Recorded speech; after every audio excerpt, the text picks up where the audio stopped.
महोदय 83 मिनट 71 बार थपथपाई गई मेज 14,417 शब्दों का बजट भाषण और उस बजट में अपने लिए राहत तलाशती मिडिल क्लास की हैरतजदा आंखें।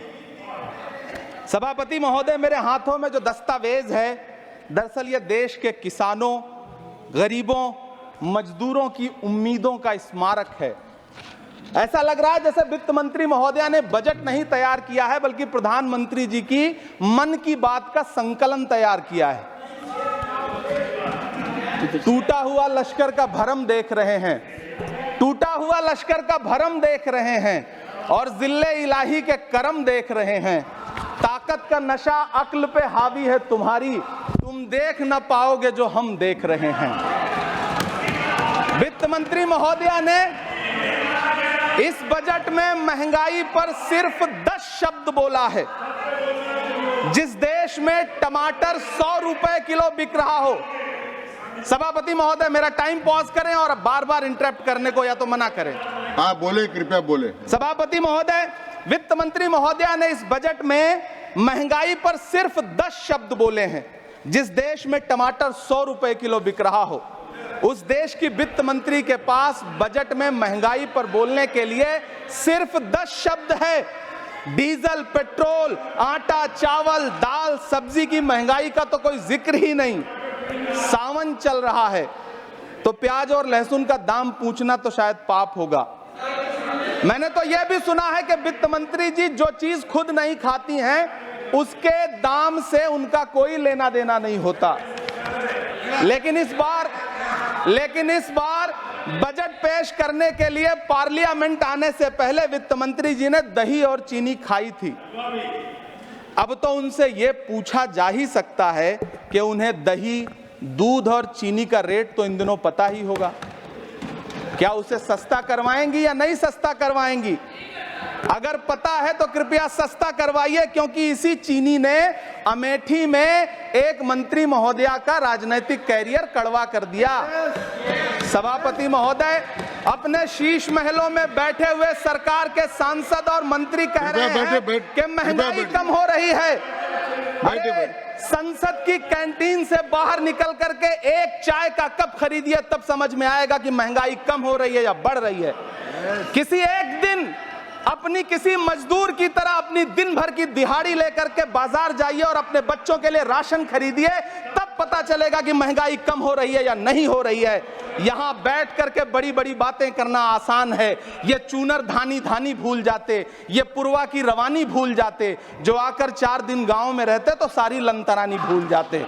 सभापति महोदय, इलेक्टोरल बॉन्ड खरीदने के नाम छुपाने वाली सरकार, इलेक्टोरल बॉन्ड खरीदने वालों के नाम छुपाने वाली सरकार इन दिनों आम के ठेला लगाने वालों के नाम जानना चाहती है। मुझे तो होटलों, ढाबों या आम के ठेलों पर नेम प्लेट लगवाने वालों से पूछना है कि कभी खून की बोतल पर देखा है किसी का नाम लिखा हुआ? मुझे पूछना है कि क्या कोरोना के दौरान अपनी उखड़ती हुई सांसों के लिए ऑक्सीजन तलाशने वाले किसी इंसान ने ऑक्सीजन लाने वाले किसी इंसान से पूछा था कि ऑक्सीजन लाने वाला इंसान हिंदू है या मुसलमान है? मुझे पूछना है कि लावारिश लाशों के लिए कोरोना में कांधा देने वाले, चिताओं के लिए लकड़ियां सजाने वाले किसी इंसान से पूछा गया था उसका नाम, उसका मजहब? लेकिन इन दिनों पूछा जा रहा है। सभापति महोदय, अफसोस देश के प्रधानमंत्री जी ने कभी न टूटने वाली चुप्पी ओढ़ ली है। सभापति महोदय, जनता ने 63 सीटें कम क्या कर दी? ये सरकार तो अमृतकाल का नाम लेना ही भूल गई। ये भूल गई है अमृतकाल को, ये भूल गई है मनरेगा को, ये भूल गई है मौलाना आजाद नेशनल फेलोशिप को, ये भूल गई है मणिपुर को, ये भूल गई है महाराष्ट्र को। मुझे गर्व है कि मैं राज्यसभा में महाराष्ट्र का प्रतिनिधित्व करता हूं। महाराष्ट्र जो देश की आर्थिक राजधानी है, जो टोटल कॉर्पोरेट टैक्स का 40%, इनकम टैक्स का 32% और जीएसटी का 20% इस देश को देता है, उस महाराष्ट्र के लिए इस बजट में एक शब्द नहीं है। आप बैठ जाए। सभापति महोदय, आखिर महाराष्ट्र से किस बात का बदला लिया जा रहा है? महाराष्ट्र महाराष्ट्र बैठ ने जाए। लोकसभा कृपया चुनाव बैठे-बैठे नहीं में बोले। बाबा साहब अम्बेडकर माननीय के संविधान को बचाने के कृपया लिए बैठे-बैठे नहीं वोट बोले। क्या कर दिया। प्रधानमंत्री जी तो महाराष्ट्र से बदला लेने पर उतर आए। अब तो शायद उन्हें याद भी ना हो यवतमाल का वो दाभड़ी गांव जहां 20 मार्च 2014 को वो किसानों के साथ चाय पर चर्चा करने गए थे और उनकी किस्मत बदलने के सपने दिखाए थे। उसी यवतमाल में पिछले 6 महीने में 132 किसानों ने आत्महत्या की है। सभापति महोदय, महाराष्ट्र में हर महीने 209 किसान आत्महत्या कर रहे हैं। राज्य सरकार द्वारा सौंपा गया आंकड़ा बताता है कि 1 जनवरी से 31 मई के बीच 1046 किसानों ने आत्महत्या की है। लेकिन अफसोस, इस बजट में महाराष्ट्र के किसानों के लिए कुछ भी नहीं है। किसानों से चिढ़ी हुई सरकार ने बजट में किसानों के एमएसपी की लीगल गारंटी नहीं दी। लेकिन याद रखिएगा, जो किसान का नहीं वो हिंदुस्तान का नहीं। सभापति महोदय, मुझे वित्त मंत्री जी से पूछना है कि वो जो कुछ साल पहले 100 स्मार्ट सिटी बनाने का ढोल पीटा गया था, सुना है उस ढोल में पानी भर गया है, इसीलिए आपने उसका नाम बदल करके सिटीज ऑफ ग्रोथ हब्स रख दिया है। अच्छा है, नाम बदलने का खेल खेलते रहिए। आपकी कई सरकारें तो इसी वजह से चल रही हैं। इस सरकार को पढ़े लिखे लोगों से दिक्कत है सभापति महोदय, इसीलिए इस सरकार ने यूजीसी का बजट 66% कम कर दिया है। वाह रही सरकार। सभापति महोदय, मैं वित्त मंत्री जी के संज्ञान में लाना चाहता हूं कि किशनगंज में एएमयू सेंटर के पास 224 एकड़ जमीन है। यूपीए सरकार ने सोनिया गांधी जी की अगुवाई में 136 करोड़ रुपए एएमयू किशनगंज सेंटर के लिए सेक्शन किए थे।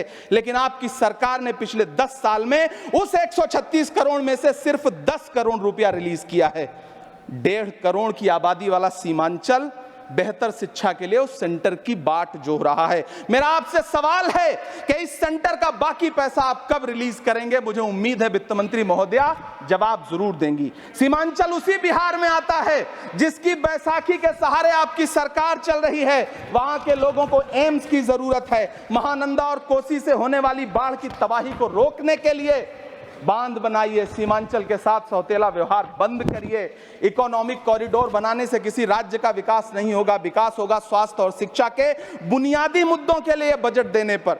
सभापति महोदय, एक तरफ तो इस बजट में पीएम आवास योजना के तहत 3 करोड़ अतिरिक्त मकान देने की घोषणा है और दूसरी तरफ लखनऊ के अकबर नगर में 1280 वो मकान हैं जिन्हें रिवर फ्रंट बनाने के नाम पे बुलडोजर से जमींदोज कर दिया गया। सभापति महोदय, लोग चीखते रहे, बच्चे बिलखते रहे, वसुधैव कुटुंबकम का नारा लगाने वाली सरकार इंसानों के घरौंदे उजाड़ कर जश्न मना रही है। सभापति महोदय, मेरा बहुत भावुकता के साथ देश के प्रधानमंत्री से सवाल है कि इन उजड़ते हुए मकानों और बेघर होते हुए घरों को देख करके आपको नींद कैसे आती है, आप सो कैसे पाते हैं। मेरा सवाल है इस देश के प्रधानमंत्री से, या तो लोगों के घरौंदे उजाड़ना बंद करिए या फिर करोड़ों मकान बनाने की घोषणाएं करना बंद करिए। यह बजट पुलिंदा है। यह बजट आपके पिछले साल के बजट का कट कॉपी पेस्ट है। यह बजट हमारे चुनावी घोषणा पत्र की नकल करने की कोशिश है। लेकिन कहावत है ना कि नकल चाहिए। मेरे हाथ में एक तरफ न्याय पत्र है जो हमारा है और दूसरी तरफ अन्याय पत्र है जो आपका है। इस सरकार को आलोचना सुनने की आदत नहीं है सभापति महोदय। जब आप इनसे सवाल पूछिए तो ये शांत कहते हैं कि रहे। आप बताइए 70 साल में आपने क्या किया है। मैं तो इस सदन में कहना चाहता हूं सभापति महोदय कि हमसे 70 साल का हिसाब मांगने वालों, जो सरकार अपना चलाया हुआ 2000 का नोट 7 साल नहीं चला सकी, वो हमसे 70 साल का हिसाब मांगती है।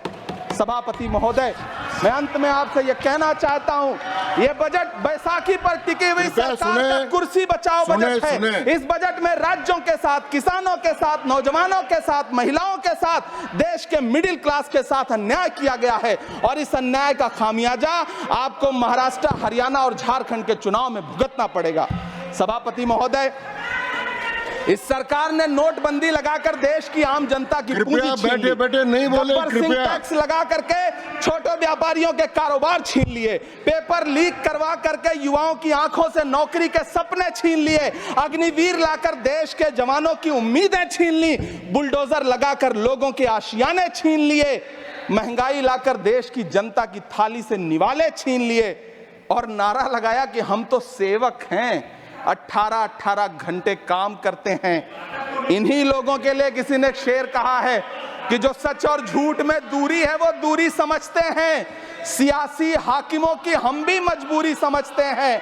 वो अपना हक समझते हैं निवाला छीन लेने को, डकैती को बहुत से लोग मजदूरी समझते हैं। हमें पता है कि कैसी मजदूरी की जा रही है। सभापति महोदय, मैं यहाँ खड़ा होकर के अंत में आपसे कहना चाहता हूँ कि इस बजट में तमाम राज्यों के साथ अन्याय किया गया है। इस बजट में युवाओं के साथ अन्याय किया गया है, महिलाओं के साथ अन्याय किया गया है, और खास तौर से महाराष्ट्र के लिए कुछ नहीं रखा गया है। महाराष्ट्र बाढ़ से जूझ रहा है, पानी बरसने से वहां 1500 से ज्यादा लोग मारे गए हैं।